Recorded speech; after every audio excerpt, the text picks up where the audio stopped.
Hey fellow Nevillers, here we are back again with another lecture share. I'm still up in Fawcett's letter from 1959 because Neville shares so many bombshells up in this lecture. I've turned it into different parts. The one that's sticking out to me today, should I say, is the part about the structures we're building in our mind. Neville shares some Bible quotes to support this, then goes into talking about physical structures, i.e. the buildings on Wilshire Boulevard, because that's where he's holding this lecture. But what he's really referring to are the structures we've got in our mind, the ones we've built up by going to school, university, college, and that kind of thing. So that's what we're talking about today, how we are dismantling these structures that we built in our mind. And of course, the structures we built out in, or they built out on Wilshire Boulevard, are going to disintegrate by themselves, but we have to work on the ones we've made in here. So let's get Neville to help us with that. Here's what he says. He says, you must realize that if one is a teacher, the responsibility on his shoulders is great. For I am a teacher. My purpose is to make you see as I see. And to the degree that I can get you to see as I see, I have succeeded in getting my thought across. But if my thought is false, I mislead you. The responsibility is mine. Thank you, Neville. Just to cement Neville's words here, he gives us a Bible quote, doesn't he always? And the quote, and they said to him, see these great buildings. And he said, yes, I see them, but not one stone of them will be left standing on another. And there will be wars and rumours of wars and all the conflicts of the world, and even the sun will be darkened and the moon will fail to give its light. Another quote, these things must be, but now take a lesson from the fig tree, for when you see the leaf appear, you know that summer is near. That's true. And when these things happen, he is at the gate.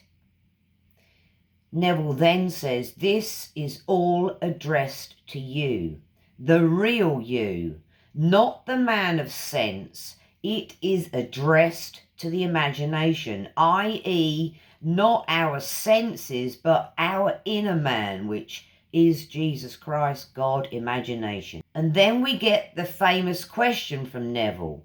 What structures will be cast down? And you know he's going to tell us. These on Wilshire Boulevard, he says, time will erase them. Totally true. Economy will dictate their fall. That's precisely right, Neville. As land grows in value, these buildings will come down to make room for taller ones. It has nothing to do with the visible world, but all to do with the structures of the mind. So, the structures of the mind that we've built. Neville says they can stand for centuries, and here he's referring to the structure called fascism. I know you've all heard of the word fascism. He shares this. It is said that enemies of a man are those of his own household, not his physical household, i.e. the home we live in. The conflicts within me are my real family. The whole thing begins within the individual, and the structures by which I live are the sun and the moon that guide me. Now I understand what he meant in the last paragraph when he says the moon and the sun will darken. So these structures we've built up in our mind are from other teachers. What we read, what we see, what we hear, what we've been taught. And those structures are the ones that are going to come down, and we have to do it one by one. Neville continues, we all live by structures built by other men. No being goes through a university who does not build such structures in his mind in order to get his degree. I'll take a break here. I had no idea that when I was going back to college in 1980s that I was building structures in my mind. Now Neville's telling me in this lecture, I can see exactly what he means. Let's continue.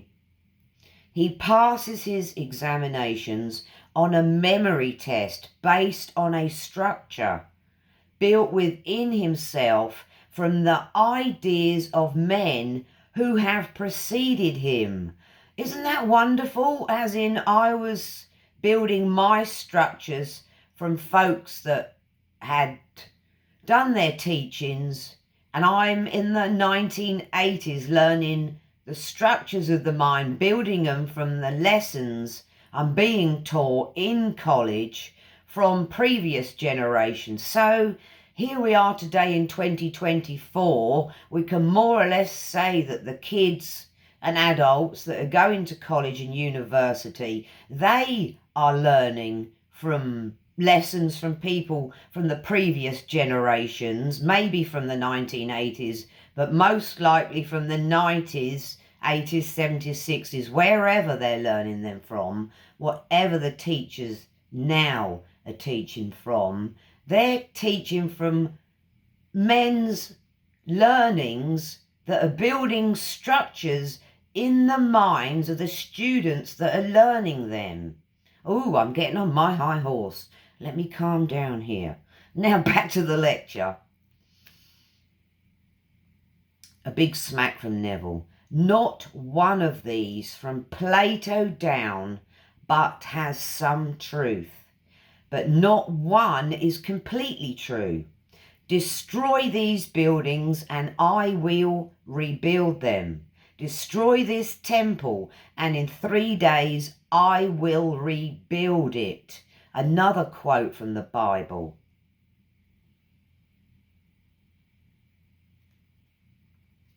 Neville continues, and only that picture is true that is built from a vision, for then man does not build it out of a theory.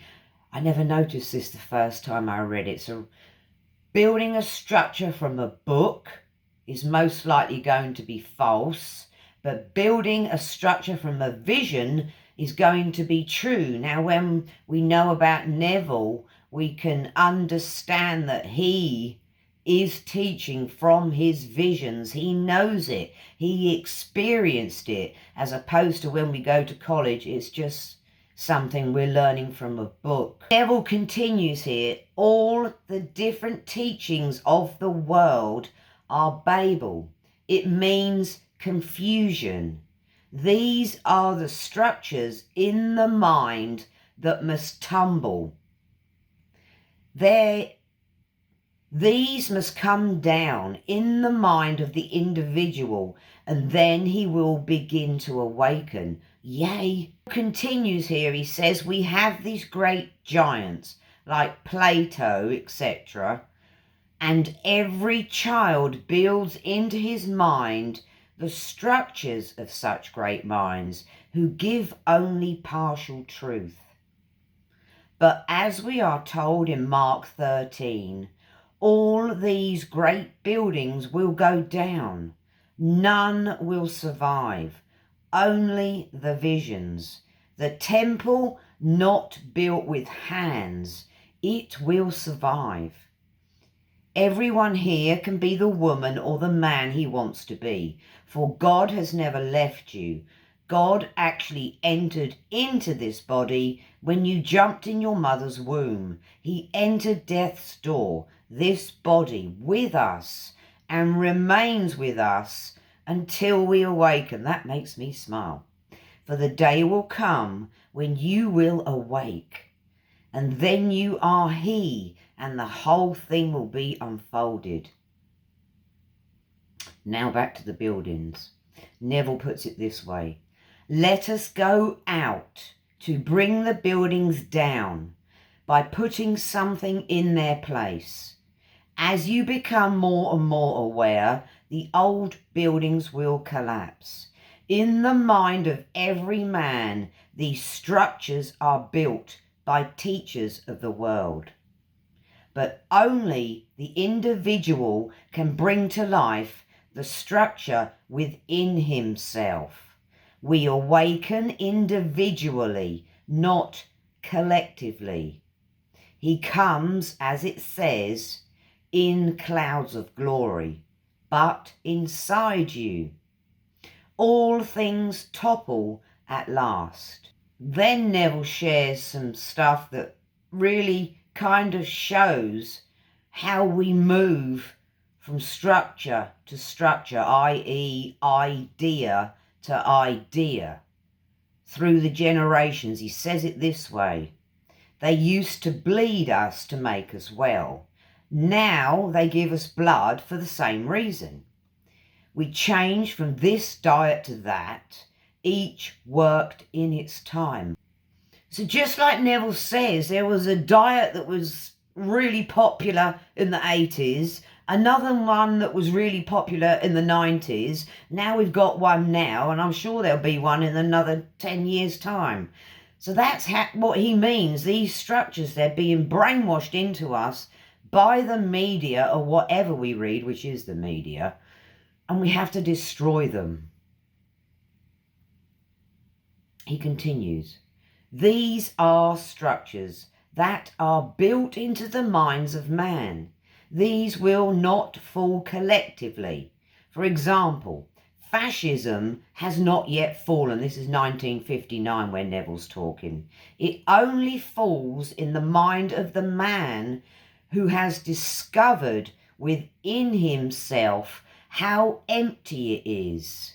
I can explain a little more here about the spiritual teachers that I've encountered on my way. It was Sadhguru, Eckhart Tolle, Krishnamurti, and now Neville. It's like a series. You go through 1, 2, 3, and you end up at Neville, or I ended up at Neville, and you did too, since you're paying attention here.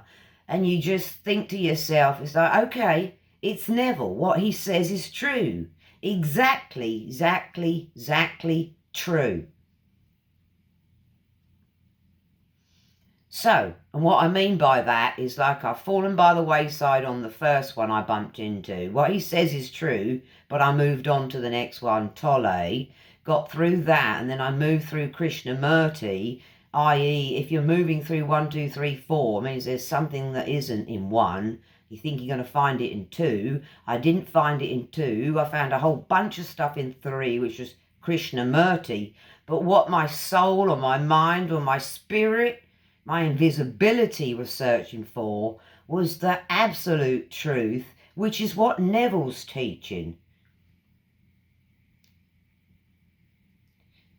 Now he continues, he says, but do not think that because they have lost the war, that it is not still a structure in the mind of people. All these buildings will fall, but it has nothing to do with our lovely buildings on the avenue. Economy will take care of those, and that's true too. But the buildings that the Bible speaks of are within you. The book is speaking of you, of us. God so loved you and me that he became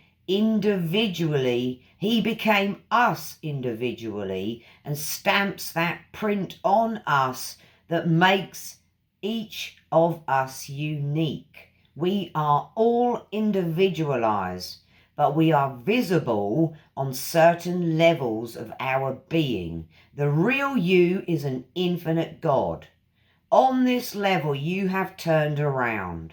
And then Neville talks about the letter he got from Fawcett, i.e. the lecture title. I think I did this in part 1, where Fawcett dismisses all his work that he's done all his life and heads towards Imaginism. He knows Imaginism is the cause of the reality of our life. Neville says it this way. He says, it is the awakening of God in man. Here is one great philosopher, Fawcett, it's Douglas Fawcett, who came to it completely by elimination, i.e. Imaginism.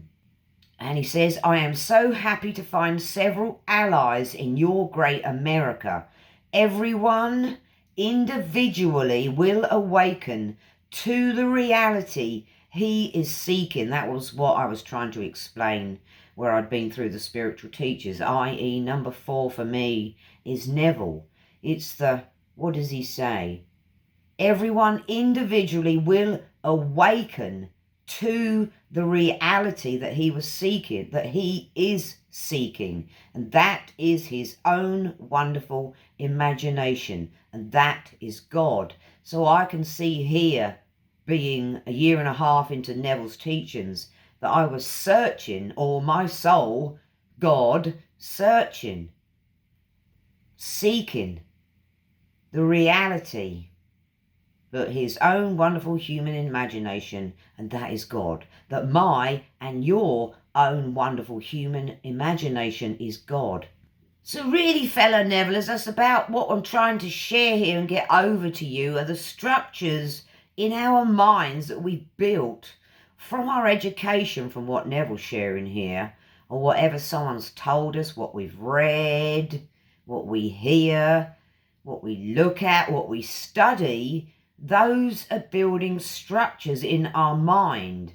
Then we start to awaken, we get to Neville's teachings, and we realise that those structures we built in our mind came from other men. Neville says they're partly truth. I totally agree. Even if he says Plato is partly truth, I agree too.